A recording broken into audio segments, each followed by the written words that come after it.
Hi, everybody, and welcome to a new episode of the Aspire to Inspire podcast. I'm your host today, Emma Fischer, Content Marketing Manager at Staffbase. And today's guest is Miri Rodriguez, the CEO and co-founder of Empressa AI, a revolutionary AI platform built by women for women. Miri is also an award-winning marketer, global speaker, and two-time best-selling author who has been featured in the likes of Girl Boss, Business Insider, and Forbes. She's a champion of ethical innovation and a fierce advocate for inclusive leadership. And in this episode, she shares the bold thinking behind her newest mission, and that is building trustworthy AI powered by real women's voices.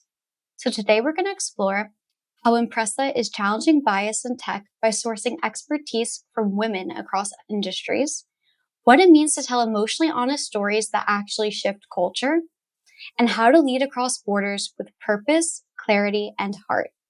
So, Miri, thank you so much for being here today. I'm really excited to get into this conversation. Thank you for having me. I'm excited to talk about these things that are so pressing to all of us women and in the era of AI. So I know you're really busy, so I'm going to start with something that I think is right on your mind this week, and that is Empressa, of course. So myself, I'm not a very techie person. I work here in content creation.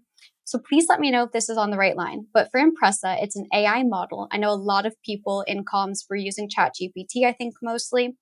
But you're building this where all the input is just coming from women. Is that correct? Yes, so it's a GPT model. So the biz chat part of that is the output, but really it's a domain specific large language model as well, meaning it's architected and fine tuned for a proprietary methodology where the source is women, the content is women's insights. So think of it as we're using women's insights and knowledge base to create our AI to then use it to enable our GPT style models. So it's everything in between, and both for experts and users, it serves a really great purpose.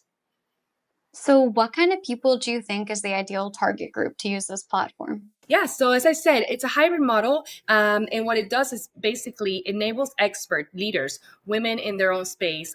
This is actually very nuanced because I dare say, all the research we've done, a lot of women who are leaders in their own space don't ever get to explore channels, explore and give visibility to their expertise. And so these are women who, the majority of women, of us, do a lot of things in our space. We become thought leaders, and then not a lot of people get the visibility. They don't get to be seen as much as they would. So on this side of Empressa, on the large language model side, we are embedding their knowledge. They come in, they use their digital space, they're able to actually connect their content, whether they've created a piece of content, or if they haven't, Empressa helps them do that. Or if they have social channels that they've had years of content there, where we've seen things like TikTok or Instagram changing their algorithm or saying, no longer is it available in the US. So it's a third-party platform that now we're bringing all of that to their own space. It's a digital library, and then get to collect that as much as they want, and then use that to enable our AI to help other women on the other side. So who are the other women? So this is experts here. And the other side, we have early in career, women who are just starting their own businesses, who are becoming entrepreneurs, who are pivoting in their career. So there's a whole space from early in career women to all the way to thought leaders and seasoned leaders. And the most beautiful part of this is on this side, on the users, they get accessibility to women like us that normally they wouldn't. Think of someone in Africa, in India, that would not ever be able to talk to Miri about storytelling or about creating an AI, and now they can pick my brain, if you will, through the platform. And the beautiful part for experts is that this action is monetized for them. So they actually are making royalties every time the AI is using their knowledge to help answer an inquiry from the user. Okay, I really love that last part because I know a lot of the discussion people have about AI is like, if you use this AI art, you're clearly like using that instead of an artist. But if it's actually coming from women, like you said, that you wouldn't have the opportunity to speak to and they're benefiting from it, I really think that kind of helps to bridge the AI humanity gap that a lot of people are trying to grapple with. Absolutely. In today's age, AI's mass adoption is really accelerating, but there is concern about bias, about inequity, about emotional disconnection, especially for women. So this is rising, and we're seeing a slow adoption from women because of that skepticism of what is this going to mean for me in my relationships and my authenticity. We think that way, and that's okay to think that way because we are asking the right questions. And so you have current tools like ChatGPT, like Outlier, and they lack personalization, transparency, or even gender specific design. So this is where Empressa comes in because we uniquely respond to this gap with a we're calling trustworthy AI platform that prioritizes inclusivity, attribution, human connection, and it's really aligned to growing a fair workforce because we know and we believe that AI is the equalizer for women. We right now gender parity for the labor force worldwide, it's 134 years away. So we still have so much work to do. When you think about DEI programs disbanding, that kind of thing, I'm like, wow, this is the perfect time to think about AI as an equalizer, as a force that can help either close that gap or really grow it. So we have a chance and an opportunity to make it actually enable it for us and create this AI that helps us in the workforce. Imagine women just like you and I, and I don't know your story. I would love to hear more about you, about the nuances, the challenges that we've had in our career. It's every industry, not just tech. We women come into the labor force, and we contend with the glass ceiling. We contend with lack of mentorship. We contend with so many challenges that are still very real today. We have not yet arrived. So I really believe that Empressa AI is going to accelerate this for us. I love this because we had a different guest on in the past, Pia Frey, and she also pioneered her own company. And she was saying sometimes she uses the confident white man chat GPT output to like help her remove from emails when you're like, I think this would work, or sorry. So like how women a lot of the times we kind of minimize ourselves with our words. So I think having something like specifically built for us to help empower us is really amazing. Absolutely. And that's why I'm not going to ask, why did you create this? Because I think every woman watching this, we understand, hey, why we need something specific. And even with science, like they've only done research on men. And that's why everything we're told is what works for men, like how much sleep we should get, what we should eat, what we should do. Everything. Medicine. Up until Everything. up Yeah. until 1983, the research alone for medicine was for men only. Think about this. Think about the fact that 1983 was when they started to research about women's biology and the impact of medicine in our bodies. It is unbelievable. And so yes, we come in with this real skepticism to go, wait, for the longest time, technology, medicine has not been about us, has not been for us, has not included us. And so it's not for us. And so when you think about AI coming in so fast and so furious, and in this space, we're talking about large language models, generative AI, and all these tools, right now, already the biases are ingrained in these tools. So this is a very specific opportunity that we have to enable women ourselves, to integrate ourselves. I always say that inclusion starts with I. We can look back and just, complain about it or say, this is what's happening and that's it. Or we can create our own AI, and you can be invited to Empressa and help us create this AI and model after what you need. Right now, we have 100 women who are founding members and are doing this as we speak. We have them going in, playing with the tool. We have users playing with the tool and telling us, hey, Miri, this doesn't feel right. Or hey, Miri, the UI, the UX, the actual AI, we would like this. We would like to see this more. So I can tell you, it's in beta mode right now. When we launch, we are going to launch with the conviction, the real conviction that this is by women and for women. That was one of my later questions, so I would love to get to that now then. So what can the users expect? Like, how does their input also shape the final product? Because I'm really interested in knowing like the people using it, and then also the people who's the contributors and their input went into this.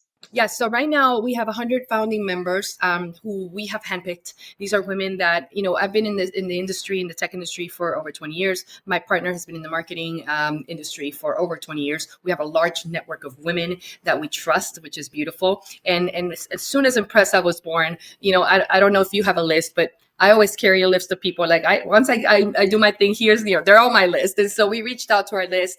And these women have been an incredible force of change and innovation within Empressa from the moment they got there. They have been basically helping us innovate through each of the phases of Empressa. We started with a very raw tool where we began to train it, and it is through their content that the large language model is training. So it's beautiful to see them upload their content. We have anything from physicians to tech, women in tech, to this every industry represented from actually different parts of the world. We have women worldwide. We have a group from Uganda, women who are both users and experts, and so they are playing with the tool on both ends, which is really exciting. And we have a tool, a feedback tool that's a live feedback tool where they go in and give us research feedback immediately, and then my dev team goes in and responds real time. So it's a real build, almost like a hackathon type movement that we're creating, where they come in and they give us their feedback as soon as we create a new module or create a new phase, basically for the testing, and they give us live feedback, and we respond and we iterate as we go. So it's been really exciting. I think we're almost there, which is even more exciting. And they are very happy with not just providing this for Empressa, but knowing that this is something that's going to go to market with women in mind.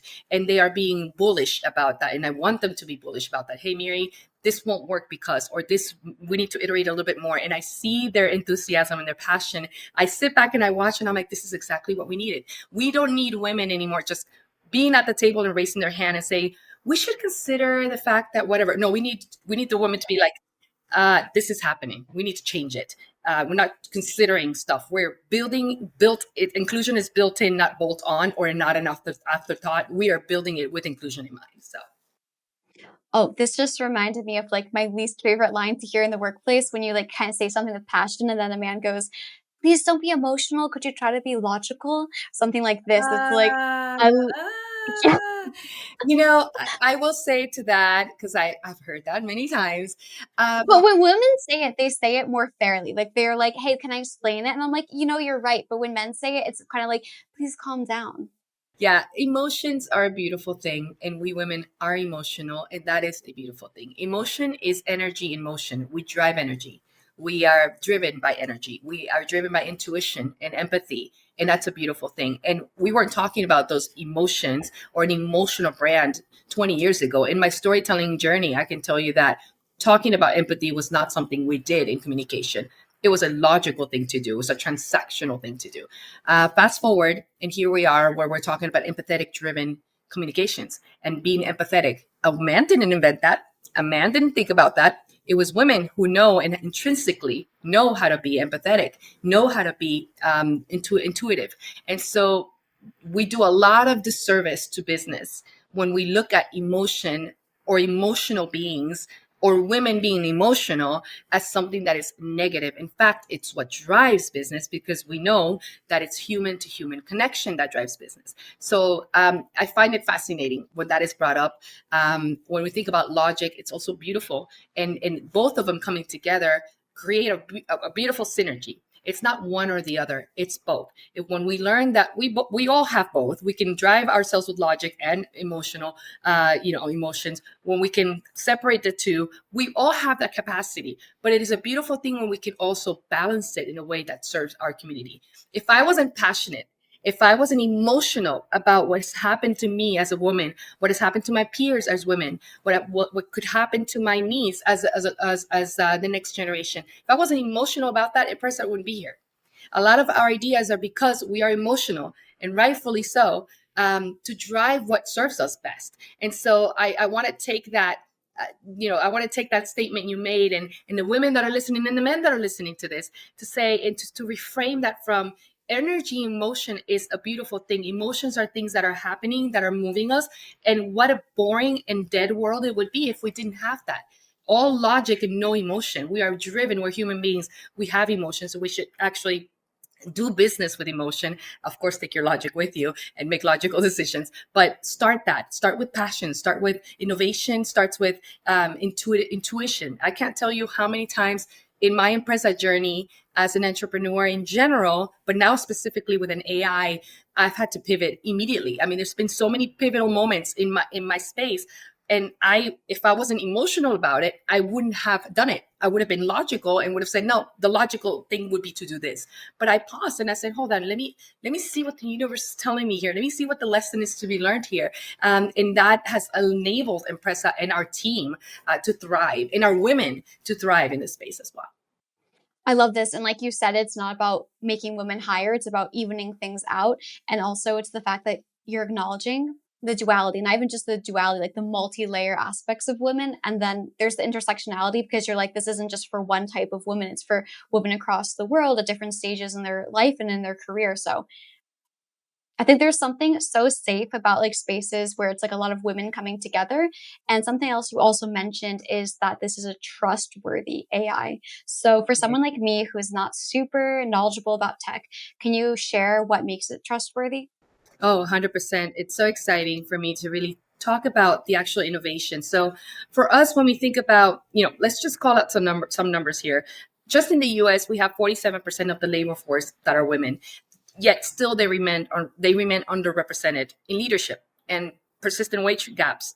Just in the US, when we talk about just America, go to other parts of the world, the numbers are just sobering when you think about the stark differences. It is unbelievable. This And women of color as well. Yeah, when you add intersectionality, when you add geoeconomics, when you add every single layer of what we are, the multifacetedness of who we are as women. We're just saying women, 47% in the US. Then start adding stuff and that number just skyrockets. So our innovation really centers on domain specific large language models, as I said.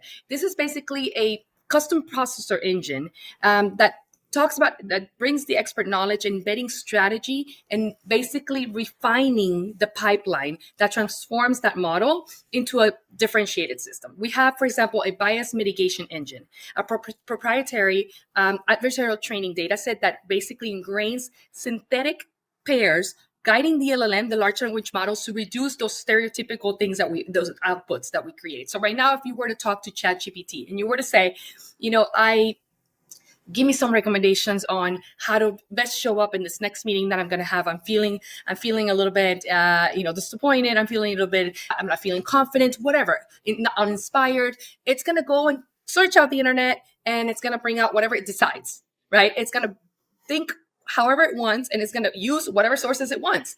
In this case, that's not going to happen because we have that bias mitigation engine where it's going to look exactly at the source.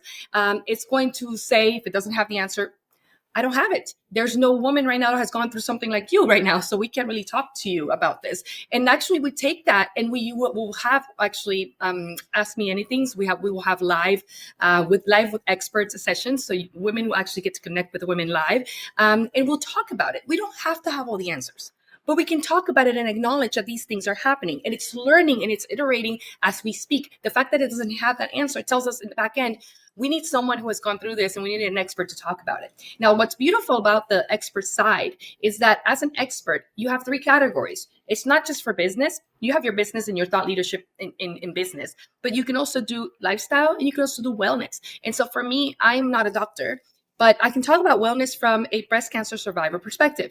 I had breast cancer. I went through surgeries, and I learned through that process that self-advocacy in medicine was so important for someone like me.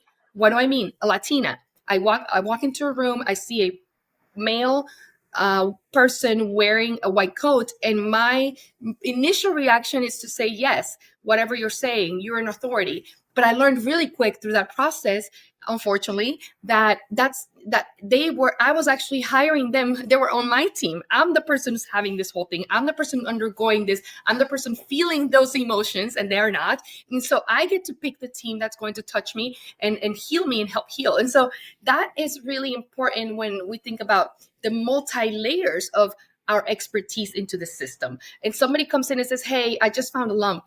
I don't know what to do. I'm scared. I'm going to show up and be like, hey, I got you, girl. I understand. I've been there. Here's what I did immediately when that happened to me. Here's the things that I recommend. Me and 3 other women that have gone through it. So there's that. There's a personalization algorithm where the visibility it's shared. The behavior is actually through storytelling, because I'm so big on that. So it doesn't feel like ChatGPT is talking to you, or Gemini or whatever. It's a person. It's actually through a story. Hey, I went through something like that. And so it's a beautiful trustworthy algorithm that is not just the technology, it's the behavior and it's the sourcing. A lot of people have asked, hey, Miri, how do we make sure these women are real experts? We vet them. We vet every single one of them. In fact, every one of them meet with me one-on-one when they apply. There's an application process that they go through. There will be for experts that want to be a part of this when we launch.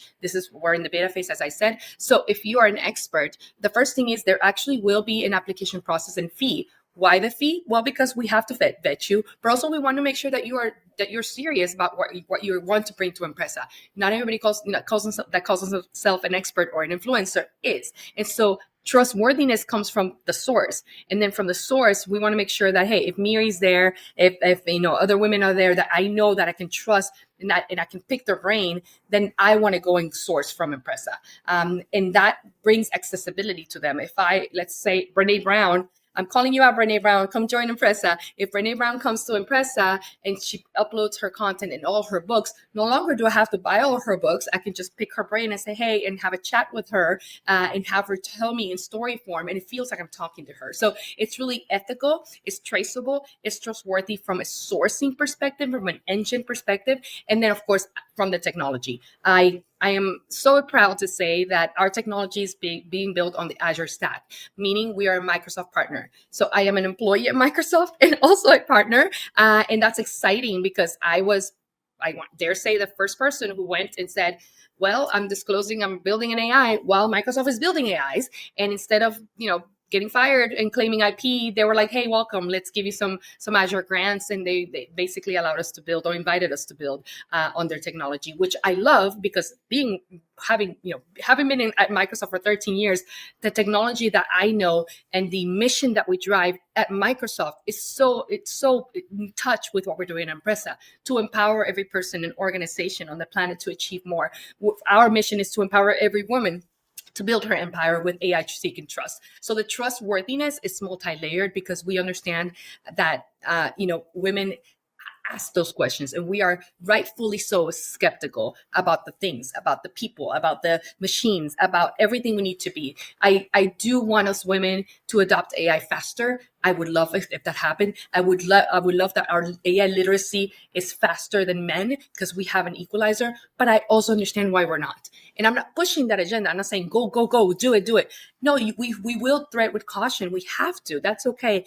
But in that process, in that skepticism, ask the smart questions, dig in, get curious. And that's the kind of women we have at Empressa, where they're doing that with us, right? We're learning as they go, and we're iterating as they go, because we want to make sure it is ethical and trustworthy from that perspective.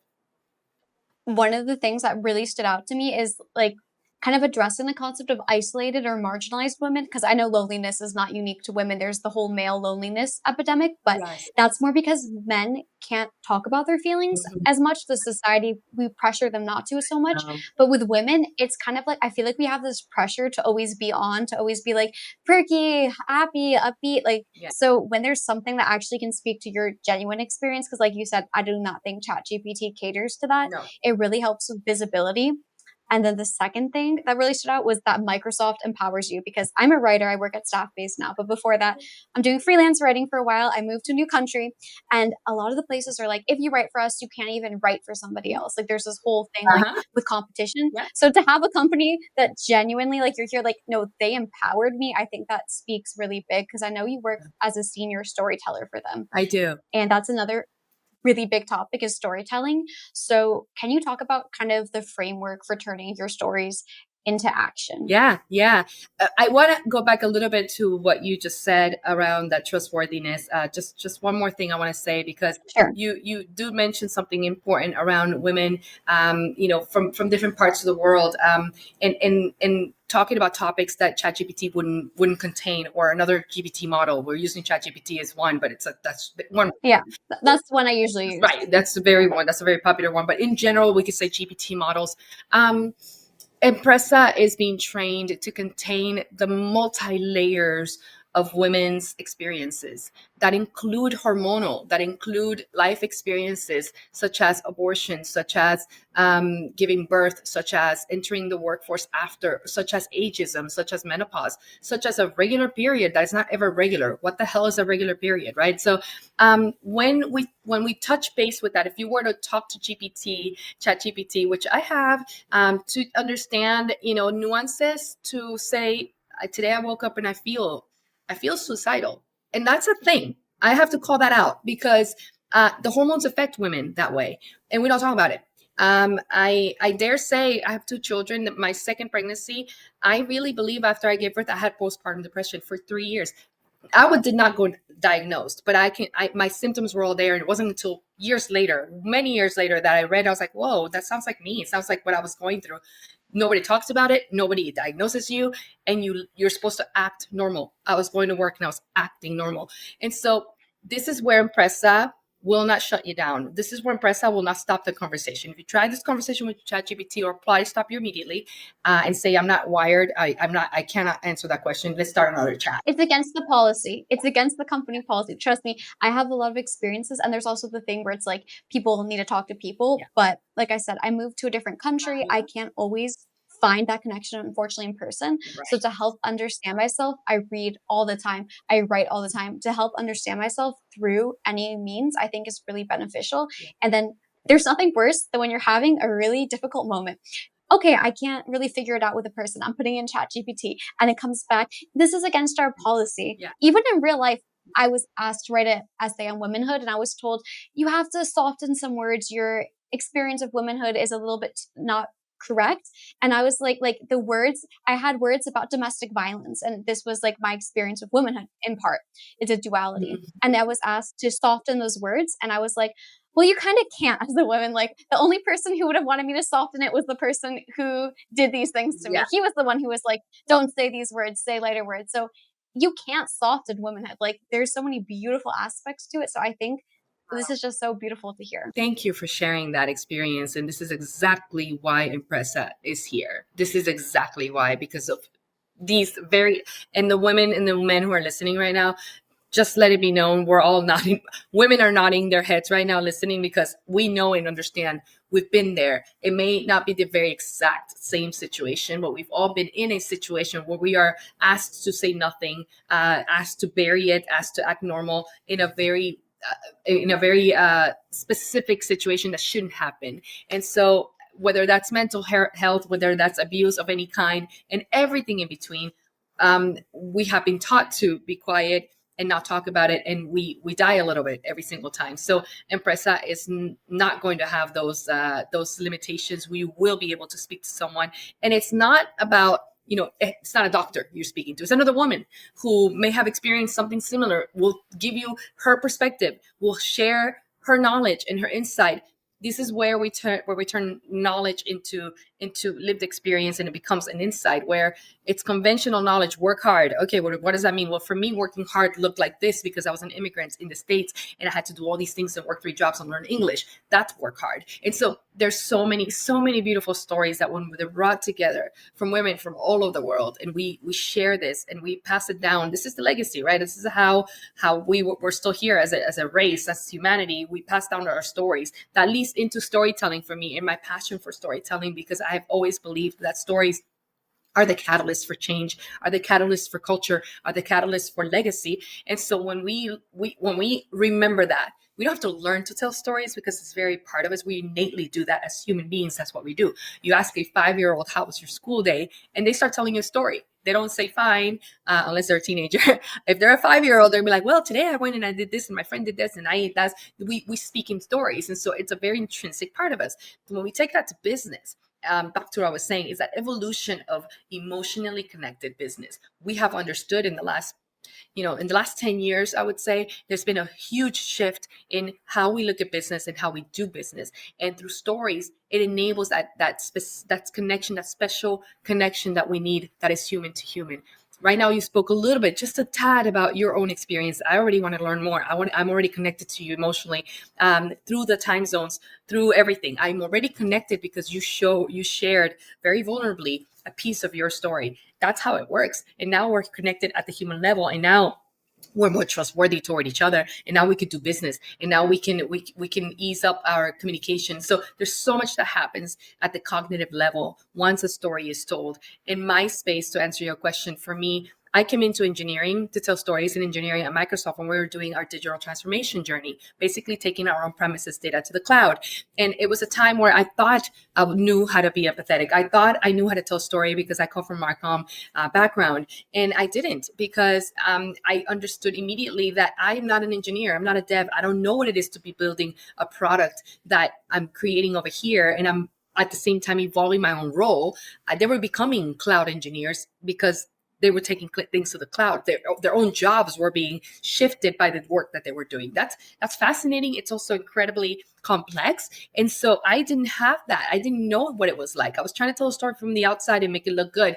Once I was able to penetrate the space and ask questions that mattered, and ask questions at the human level beyond the product, beyond the digital transformation engine, and get into the ecosystem of the people behind it, and ask the people questions about people things, those stories began to really surface in a beautiful way. I learned that story is a product. And now as I'm building a product, it's basically Empressa is like a story elevated, really. It is a product that what we have to really think about the design of it. We have to think about the inclusion of it. We have to think about everything that happens at the design level from a UX and UI perspective. We have to understand our audience. We have to understand how it's going to land. We have to prototype it. We have to test it. We have to iterate it. We have to think about the different ways that it can be delivered and why. And this was something that took a long time for our organizations to think about. Storytelling is not just telling a story about the CEO, making it look good. Storytelling is to remind your audience why you exist every single time, why you're still here, and why that is relevant to them. Why do they care? What is it about the brand? What is it about the company? What is it about the story that they are connected to or will be connected to at the emotional level? At Empressa, I understand it's an AI. It's a beautiful thing that we're doing, sure. But the reality is what's gluing us together is the stories of the women, which is ironically, it's the source. I wouldn't say ironically, actually, it's very intentional. It's the source of where we want to be. It's not just a product for product's sake. It's a product that delivers stories. And so because the power of story is healing, it grows us, it changes us, it changes culture. I mean, it is the antidote to all the things that we hate right now about the world, to all the things that we're concerned about in the world. It really is the antidote. And when we tell the right stories, when we tell the stories that matter, the stories that grow us, the stories that bring peace and kindness to the world, we can definitely counter attack all the other things that are against us. And that we've been living so much as women, not just as a human race, but as women, we've had so much to contend with that over decades, over our own history, our history, from decades and from millennia. So for us, we have a great opportunity. We also are very good storytellers, not only as human beings, but as women, we have the gift of communication. We have a brain capacity that's different, so we communicate better through stories, and that's a beautiful thing because it comes really natural to us.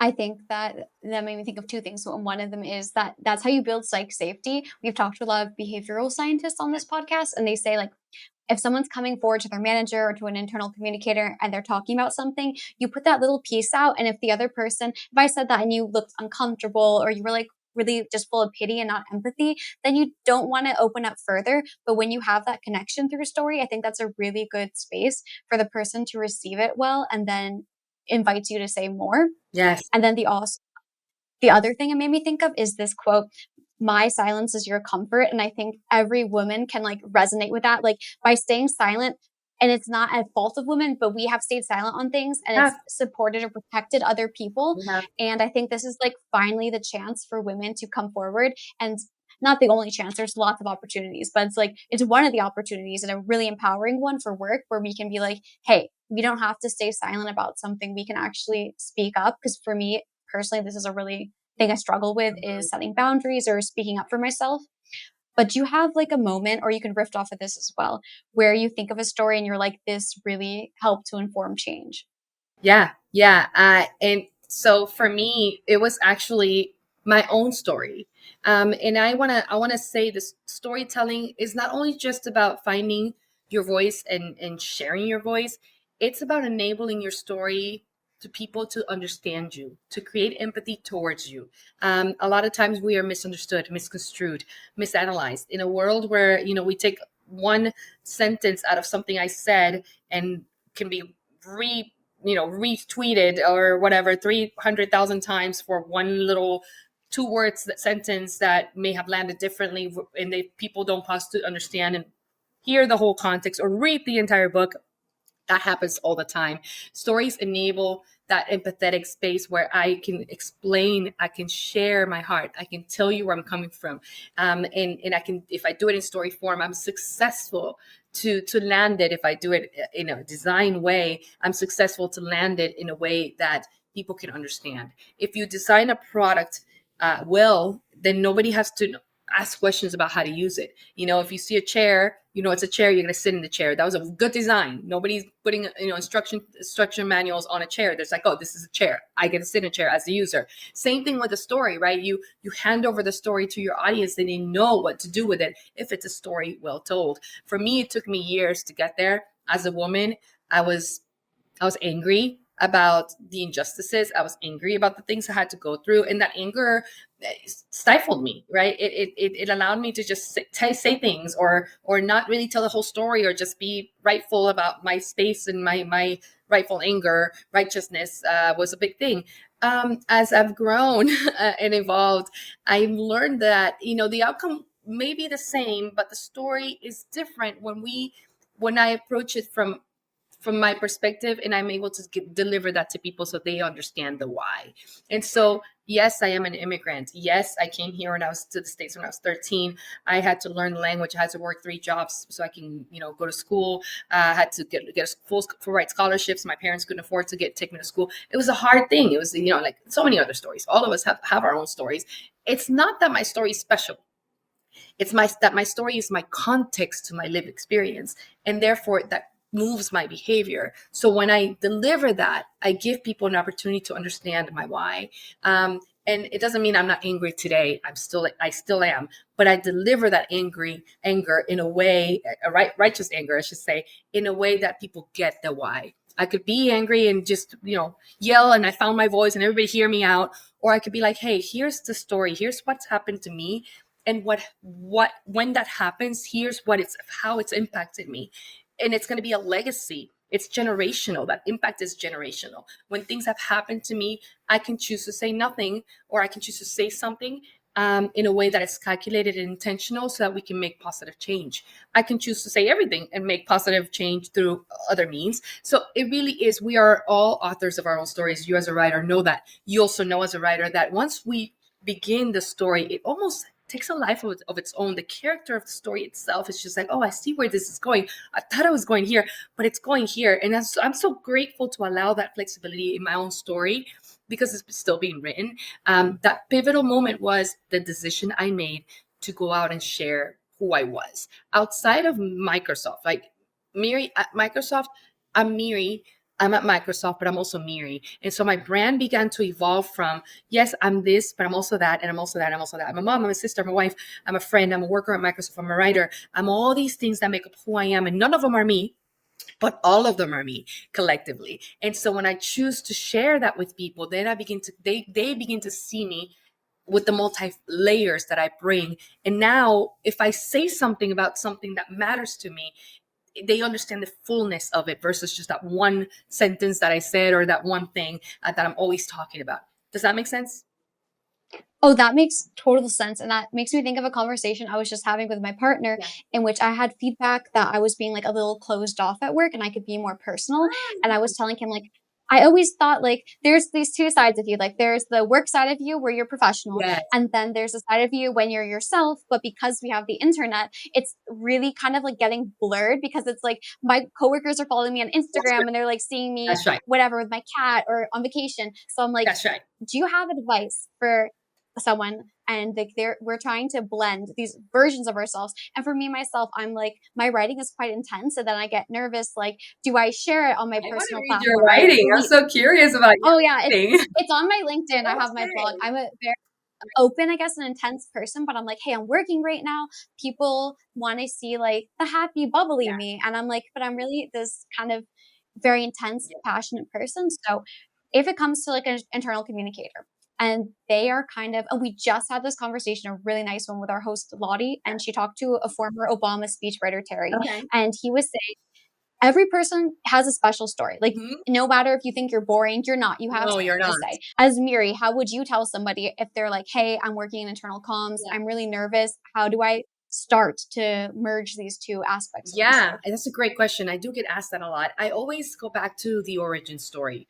Writing and understanding your origin story. What is the origin story? Well, the way that I do it, it's very practical. I'm just giving you a practical step. You literally take a blank sheet of paper, you put a dot on the further left side, and you put, the date you were born there, and then begin to trace. And the next dot is going to be your next memory. It doesn't have to be grand. It doesn't have to be, it can be a person, it could be a smell, it could be whatever, a vision, an actual moment. It could be one thing. Just start going back to those early childhood memories and trace them all the way up, all the way through, across the paper, all the way to today. I know it's a long way to ask, especially if you're old like me. But what that's going to do is, and then you begin to actually think about the patterns that you start seeing from those memories. You're going to see patterns. You're going to see things that you did not remember, that your brain's bringing back up, about who you are always and who you've been at the core. A lot of times what happens is that we lose ourselves in our place in the world. We lose our identity. We lose who we are and what we're about. Going back to your origin story brings you back and reminds you who you've always been at the core. One of the things that was really important for me when I was doing this exercise, when I decided to create my origin story, again, not using words, I was just putting data points and using charts, almost like a line, a squiggly line of ups and downs. If the memory was a good memory, it was a high memory, low, and I could see those patterns.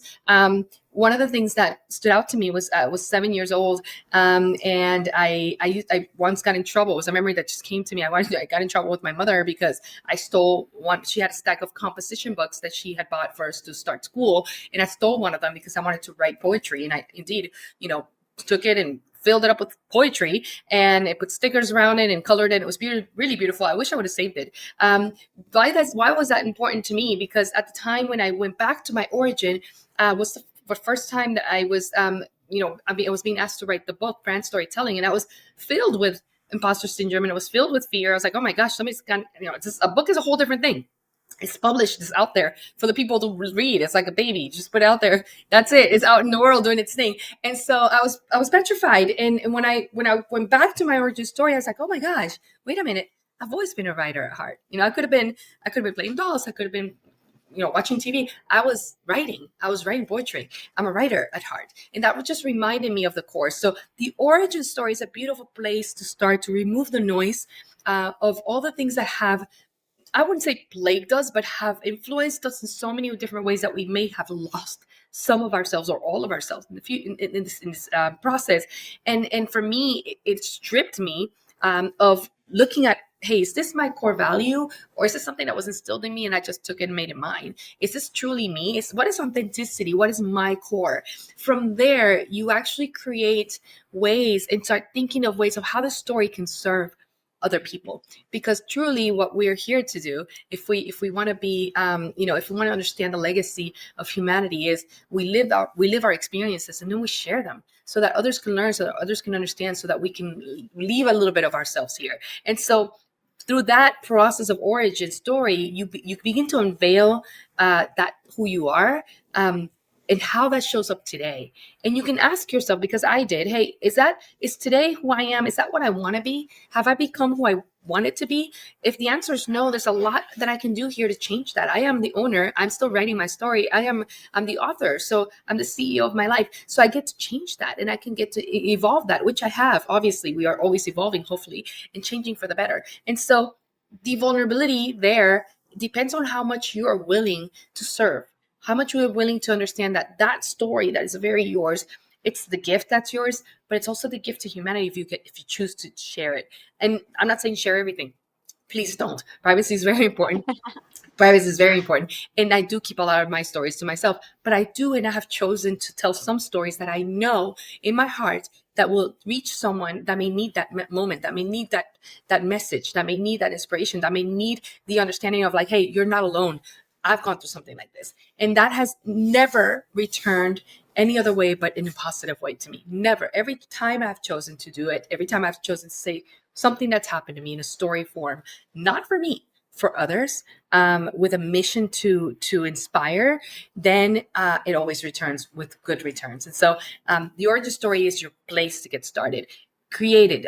Use ChatGPT to help you. There's so many tools today. I didn't have them back then, but just get creative. I did it with a blank piece of paper. Maybe paint your origin story. Maybe I don't know. Have fun with it. Create your story from zero and create and begin to see those patterns and uncover those for yourself and see, oh wow, I have always been this thing. I have always done this thing. This has always been a part of me. And I want to share that with the world today. That also gives you an idea of where you're headed. Because, of course, as we look at history, we can predict the future. So the patterns that you're going to see are, if you don't change them, if you want to change them, if you don't change them, you're going to have the same future. If you change them, you're going to have different futures. So there's a lot that comes from that origin story that's very yours. I've done this plenty of times. My very first story that I wrote in this paper was actually a big, one of those like big, boards, whiteboard papers, and I still have it. I folded it, and it's funny because I used symbols and I used pictures. I didn't use words. As a writer, I wanted to challenge myself, and I go back to it a lot. I go back and I look at it. I was like, wow, how interesting that when I wrote it back then, it looks like this. If I write it today, it's going to be different. It's the same story, but it's different. What's different? I'm different. The way I look at life is different. The way I've evolved is different. It's the same story, but it's not because I look at it differently. So storytelling enables people to look at your story differently. If you're not telling your story, somebody else will. And they might not say what you want, and they might not drive it the way you want. They might give an opinion of you that they have, but it's not really you. You find your voice and you find your platform through the story. If you're in communications, if you're in any industry, whatever industry you're in, your voice is yours. Your voice is not the company's. Your voice is, it's your voice. Your story is yours. It's not anybody else's. Nobody can take that from you. So if you encourage yourself to tell that story, it's yours. It's your understanding of the world. It's your convictions. It's your core values. It's your purpose. It's your mission. And that's something that no company can claim as IP. It's very, very much yours. And that's when you begin to make that distinction. And people begin to disassociate you from what you do to who you really are. I love that because I was not expecting that at all as your answer, but I was like, this was so nice to hear because my manager, he just gave me really good advice. And that was like, the more anything in your personal life is like worked on or looked into, the more anyone's professional life goes. Like, you can't think of these things as separate. It's like working on yourself. Sure. And what you described is like exactly, I've done research a lot on like trauma healing through writing. And one of the things is that people who have had traumatized lives, which is a lot of women, Yes. we can relate.